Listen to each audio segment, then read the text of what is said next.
عزیزانو خفا کېږئ ما که عالمان دي که حاجیان دي او که تبلیغیان دي که نور دینداری روڼه مې دي مونږ کې یوه کوتاهي شته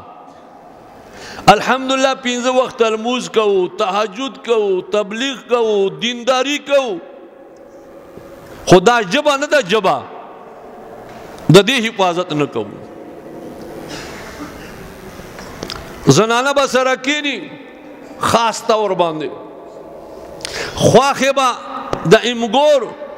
امګور به د خواښې لوڼه به د مور به د لوڼو یو تر بله یو غیبت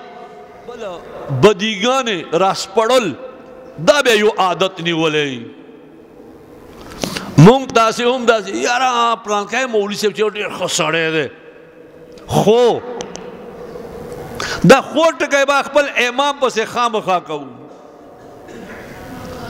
بھئی یوه ګوته چې بل ته نیسي د څلور ګوتې ما ته راجع کېږي که دې امام کې که دې مولوي صاحب کې که دې پلار کې که دې زوی کې دې تربور کې مې څه کمی ده نو ټیک ته ګوته خو مې ورته ونیوله د څلور ګوتې ما ته راجع دي ما کې له ده نه زیاتې کمیګانې دي المؤمن مرآت للمؤمن مومن د بل مومن د پر آینه ده چا کې دې عیب ولیدلو خوښ دې نه شو جدا یې کېله و مینه محبت ورکا بیا مینې محبت نه پس ورته وایي چې رو راجانه که خفه کېږي نه یو عرض کومه وایي دغسې چل دا څیز خو مې تاسو نه ولیدو مناسبه خو ما ته نه و چې ما درته ویل خو چې زه نه درته وښایم او بل سړی یو ځای بل ځای در پسې لګېږي نو دا ښه خبره نه ده داسې ځان نه اخوا کا نو د ما عزیزانو به انشاءالله العزیز اخوا کړي که زه لګیم یو ځای بل ځای پسې او د ده غیبتونه کوو یاد وساتئ پیغمبر علیه السلام ارشاد مفهوم دی یو سړی یوه خبره وکړي پروا یې هم نه وکړي حالانکه میلانو لرې دوزخ ته غورځولی شوی وي دې له وجه خپلې خولې سره پرهیز وکړئ امام بخاری رحمه الله تعالی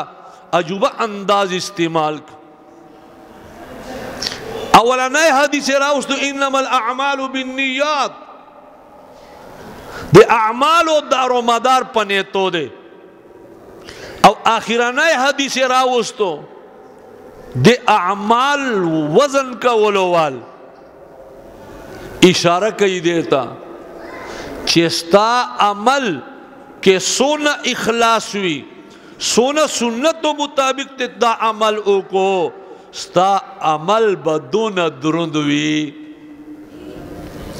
اخلاص سره عمل کول ضروری دی پیغمبر علیہ السلام فرمائی من کان آخر کلامه لا الہ الا اللہ دخل الجنہ چاچ آخر خبرہ لا الہ الا اللہ ہوئی دا سڑائے با یقیناً جنت تا داخلے گی ماضی لفظ استعمال کرے دے یدخل الجنہ ہنو دی دخل الجنہ ویلی دی گوئے کہ تیقن پر اللہ پاک پیغمبر صلی اللہ علیہ وسلم فرمائی کہ دا کس با جنت تا خام خواہ داخلے گی